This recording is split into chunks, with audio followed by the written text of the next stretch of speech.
Hello guys, നമ്മുടെ പുതിയൊരു വീഡിയോയിലേക്ക് എല്ലാവർക്കും സ്വാഗതം. കറുക അല്ലെങ്കിൽ കറുകപ്പുല്ലിനെ സംബന്ധിച്ചൊരു വീഡിയോ ആണിത്. നമുക്ക് എങ്ങനെ ഇതിൽ നിന്ന് വരുമാന മാർഗം ഉണ്ടാക്കാവുന്നതിനെ കുറിച്ചാണ് നമ്മളിന്ന് സംസാരിക്കുന്നത്. എല്ലാവർക്കും ഈ തൊഴിലവസരം ഉപയോഗിക്കാവുന്നതാണ്. മൂന്ന് കറി എടുക്കുക. ആ ആ കെട്ടുക,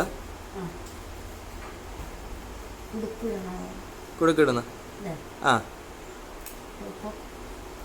ഇടുക. ആ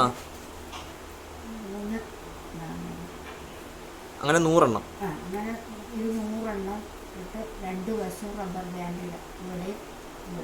ആ അപ്പോൾ ഈ 100 എണ്ണം ഒരു കെട്ട്. ആ ഒരു കെട്ടിന് എത്ര രൂപ കിട്ടും? 30 രൂപ. അങ്ങനെ ഇത്രയും ഇതിനകത്ത് എത്ര കെട്ട് ഉണ്ടാക്കാൻ പറ്റും?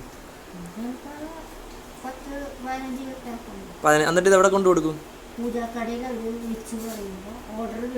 ആ ഇനി ഇത്ര വേണോന്ന് അവർ പറയുമോ? ആ കൂടുതലുണ്ടെങ്കിൽ അവരെടുത്തോളും. 30 രൂപ കൂടുതലായിട്ട് നമുക്ക് തരത്തില്ല. ഇത് അവരെത്ര രൂപയ്ക്കായിരിക്കും വിൽക്കുന്നത്? ആ അവർക്ക് 20 രൂപ ലാഭം. ഇത് എപ്പോഴും ഈ പരിപാടി ചെയ്യാൻ പറ്റും? എല്ലാ ദിവസവും?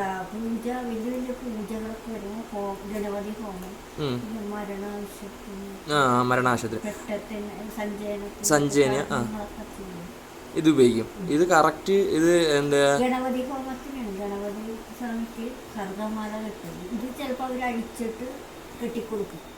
മേടിച്ചിട്ട് അതിന് 50 രൂപയാണ്. 50 രൂപ കട ഞങ്ങള് മേടിച്ച് ചാർത്തിയിട്ടുണ്ട്. ഇത് ഞങ്ങൾ ഞെട്ടിപ്പോയത് 50 രൂപയാണ്. ഇത് നമ്മുടെ കൊല്ലം സൈഡിലും ഉണ്ട്. കൊല്ലം സൈഡിൽ നമ്മൾ കടവൂർ അമ്പലത്തിലും ഇതേപോലെ കൊടുക്കുന്നുണ്ട്. ഇത് നമ്മുടെ തൊട്ടടുത്ത് തന്നെയാണോ കൊടുക്കുന്നത്? ആ അതിവിടെ എത്ര കിലോമീറ്റർ വരും? ഒരു 2-3 കിലോമീറ്റർ വരും. ആ അപ്പൊ അവിടത്തെ അമ്പലത്തിന്റെ വാതിക്കല ഈ കട. അപ്പൊ ആ കടയില് ഓർഡർ വരും. അവർക്ക് ഇങ്ങനെ ഒരു സ്ലിപ്പ് കിട്ടും. ഇങ്ങനെ പൂജക്കുള്ള സാധനങ്ങൾ എടുക്കുമ്പോ ആ കൂട്ടത്തില് നമ്പൂരിമാര് എഴുതും ഇത്ര കെട്ട് വേണം. ഈ അടുത്ത് വേറെ വീടുകൾ ചെയ്യുന്നുണ്ടോ ഇത്? ഇല്ല, നിങ്ങൾ മാത്രമേ ചെയ്യുന്നുള്ളൂ? ഞങ്ങൾ അപ്പുറത്തെ വാർഡിലാണ്. അവിടെ ഒരു അപ്പൂപ്പൻ ചെയ്യുന്നുണ്ട്. ഞങ്ങൾക്ക് പിന്നെ ഇത്ര കാശ് കിട്ടുന്നുണ്ടല്ലോ. അപ്പൊ ഞങ്ങൾക്കും അപ്പൊ പറമ്പിലൊക്കെ പുല്ല് നല്ല സ്ഥലത്ത് നട്ടെ. നല്ല സ്ഥലത്ത് നിന്ന്. അപ്പം ആർക്ക് വേണമെങ്കിലും ചെയ്യാം. ചെയ്യാം. ഓക്കെ, നമ്മുടെ വീഡിയോക്ക് സഹകരിച്ചതിന് വളരെ നന്ദി.